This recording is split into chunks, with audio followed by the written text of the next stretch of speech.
Ibu bapa, saudara-saudari, para pencinta firman Tuhan yang terkasih di dalam Kristus, mari kita mengawali permenungan kita pada hari ini dengan membuat tanda kemenangan Kristus. Dalam nama Bapa dan Putra dan Roh Kudus. Amin. Bacaan dari Injil Markus bab 12 ayat 38 sampai dengan 44. Pada suatu hari Yesus dalam pengajarannya berkata, "Waspadalah terhadap ahli-ahli Taurat. Mereka suka berjalan-jalan dengan pakaian panjang dan suka menerima penghormatan di pasar. Mereka suka menduduki tempat-tempat terdepan dalam rumah ibadat dan tempat terhormat dalam perjamuan. Mereka mencaplok rumah janda-janda sambil mengelabui orang dengan doa panjang-panjang. Mereka ini pasti akan menerima hukuman yang lebih berat." Pada kali lain, sambil duduk berhadapan dengan peti persembahan, Yesus memperhatikan bagaimana orang banyak memasukkan uang ke dalam peti itu. Banyak orang kaya memberi jumlah yang besar, lalu datanglah seorang janda miskin. Ia memasukkan 2 peser, yaitu 1 duit. Maka Yesus memanggil para murid-Nya dan berkata kepada mereka, "Aku berkata kepadamu, sesungguhnya janda miskin itu memberi lebih banyak daripada semua orang yang memasukkan uang ke dalam peti persembahan. Sebab mereka semua memberi dari kelimpahannya, tetapi janda itu memberi dari kekurangannya. Semua yang ada padanya, yaitu seluruh nafkahnya." Demikianlah sabda Tuhan. Ibu bapa, saudara-saudari, para pencinta firman Tuhan yang terkasih di dalam Kristus. Lebih baik memberi daripada menerima. Itulah ungkapan yang disampaikan oleh Santo Paulus kepada para jemaatnya, supaya mereka memiliki kontribusi yang begitu besar untuk pembangunan jemaat. Di dalam kehidupan kita setiap hari, seringkali kita menjumpai ada banyak orang yang memiliki kemurahan hati, kebaikan yang tak dapat ditandingi. Mereka memberi dari ketulusan hati untuk membantu, menolong sesama yang berada di dalam ketidakberuntungan hidupnya. Tindakan seperti ini sangat luar biasa karena mereka mengedepankan unsur atau nilai-nilai kemanusiaan di dalam kehidupan sebagai makhluk sosial.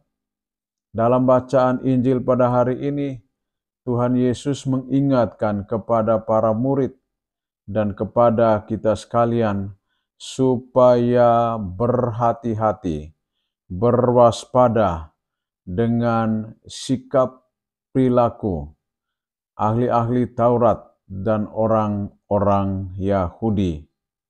Mengapa Yesus menegaskan bahwa kita harus berhati-hati dengan cara hidup ahli-ahli Taurat? Karena mereka menjalankan praktik keagamaan itu tidak benar, tidak sesuai dengan kehendak Allah sendiri. Mereka menghendaki supaya menduduki kursi yang paling terdepan di dalam bait Allah, supaya mereka merasa dihormati dan dihargai. Dengan kata lain, mereka mau mencari penghormatan, penghargaan dari orang lain. Selain itu, orang-orang Farisi dan ahli-ahli Taurat menjalankan praktik kehidupan yang tidak benar dengan mencaplok rumah janda-janda sambil mengelabui orang dengan doa-doa mereka yang panjang. Sikap dan perilaku hidup seperti ini sungguh-sungguh melanggar nilai-nilai kemanusiaan universal. Ada pelajaran lain yang juga disampaikan oleh Yesus kepada kita, di mana Tuhan memperhatikan bagaimana orang memasukkan uang persembahan.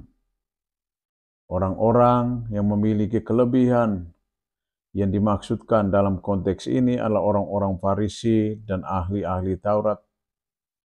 Mereka dengan penuh kesombongan dan kebanggaan memasukkan uang itu ke dalam peti persembahan.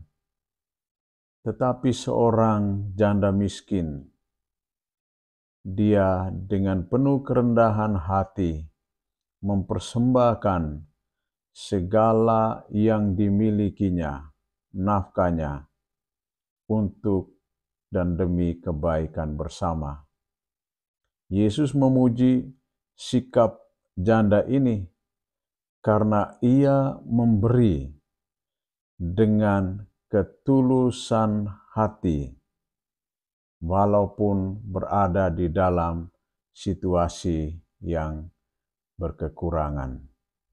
Saudara-saudari yang terkasih di dalam Tuhan, kita mau belajar dari sikap seorang janda ini yang dengan penuh ketulusan hati, kemurnian hati, mau berbagi dengan apa yang dimilikinya, meskipun ia berada di dalam situasi berkekurangan. Itu yang pertama.